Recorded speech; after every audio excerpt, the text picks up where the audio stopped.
Route 66, Route 66. We'll drive around the classic cars, pick up chicks and biker bars. It doesn't matter where we are, as long as we're on Route 66, Route 66. Insane Sam here once again. We're about to set out on the last leg of the second day of your Route 66 party tour. And right off the bat, I'm going to give you some options.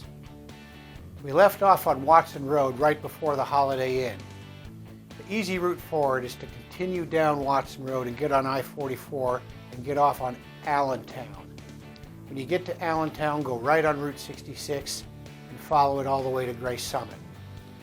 This ride will cut out over an hour and a half off my primary route. But still, there's a lot of neat Route 66 architecture you're going to see down on this alternate. The town of Pacific has a sleepy downtown. There's some striking rock formations outside of town that have large caves where silica was mined. The Red Cedar Inn opened in 1933 as a speakeasy and restaurant. It was one of the oldest restaurants along Route 66 and was operated by the same family until it closed in 1973. Keep on going by there and you'll hit the primary route when you get to Gray Summit. This shortcut is quick, but my suggested route has a lot more to see. To get these directions, go to route66mc.com. Go to the right-hand column on the home screen and find Get Directions. Put Crestwood in the Leaving From box and Cuba in the Heading To box. Click on Get Directions and turn-by-turn directions between those two towns are going to pop up. Okay, this route starts off passing through Manchester, Baldwin, and Ellisville. These are prosperous St. Louis suburbs, but they're congested and tough to get through and without all that much fun stuff to see. But after grinding through these towns, you're going to hit Pond Hollow and then Gray Summit. This stretch is just flat out beautiful riding. Pond is so small it doesn't have a Wikipedia page, but just outside of Pond is B. Donovan's Steakhouse, which is in the old Big Chief Motel building. This is a modern place inside a historic building that was from 1928. It was built by the Pierce Pennant Oil Company. It originally had a main office, a cafe, a motor court, and a gas station.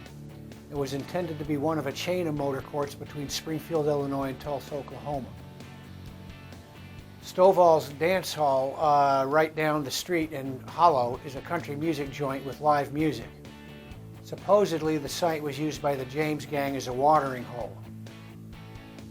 Once you get to Gray Summit, you're going to be near the original Gardenway Motel and Diamond Restaurant signs.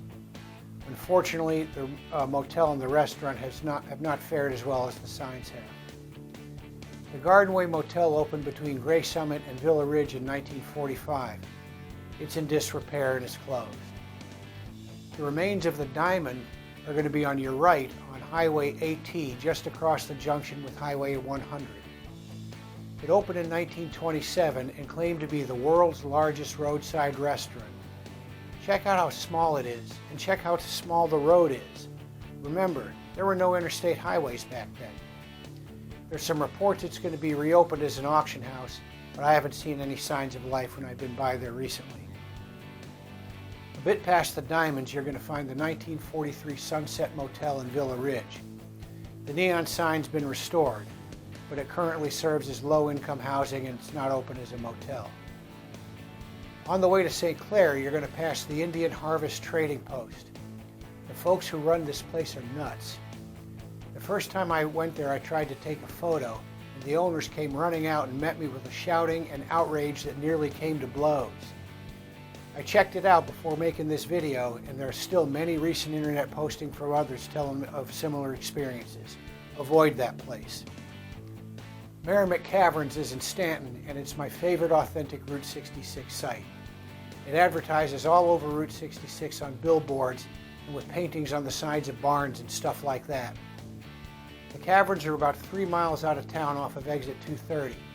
There's a restaurant and a gift shop, and they got all the tacky stuff you could want. There's a spot in there where the James Gang used to divide up their loot. The authenticity of this place is based on actual recovered artifacts from known James Gang robberies. I bypassed this place for years and I shouldn't have. It's a great spot. The Jesse James Wax Museum has a 1950s movie that claims Jesse died in 1952 under the name J. Frank Dalton. DNA evidence appears to have discredited the story. Nonetheless, the movie has some pretty compelling arguments, and whether J. Frank Dalton was Jesse James or not, the Jesse James Wax Museum is an entertaining half hour. Sullivan was founded in the 1850s. The main Route 66 attraction was the Sullivan Antique Mall, which was in the old Snell's Cafe building. This place is long gone. Bourbon claims to be the only town in the country named for bourbon whiskey. The Circle Inn has been in the same family since 1955. Locals go there so you know it's good, and the people in there are glad to tell you about the history of Route 66 along there. Outside of town, you're going to pass by the now closed Bourbon Lodge. It once had a restaurant, cabins, and a Phillips 66 station. The restaurant was in a stone building that now serves as a private residence. The next stop is Cuba, where you're going to end the second day of your Route 66 trip. It's a perfect stop for a true Route 66 experience. Cuba calls itself the Mural City after the 12 murals throughout the town celebrating Cuba's heritage. The big site in Cuba is the Four-Way, which has a restored 1932 Phillips station on the corner of Route 66 and Highway 19. And the Four-Way also has some of these murals painted on the side of it. The East Office Bar and Grill is a popular watering hole. It has food, pool tables, and other games.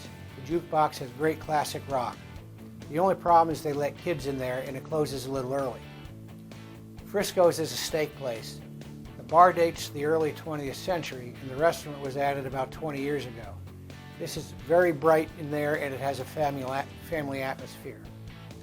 The Rose Bar on the edge of town is, well, a little edgy. The Rose and Friscos are the only late-night spots in town. If you want something laid back, go to Friscos. If you want something livelier, go to the Rose. The Missouri Hick BBQ has the best pulled pork and ribs I've ever had anywhere. I go out of my way to eat there every time I go through this part of Missouri, whether I'm staying in Cuba or not. Now, where should you stay?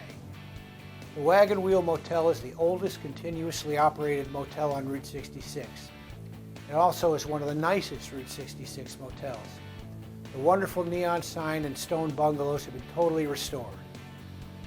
So, this is the end of day 2.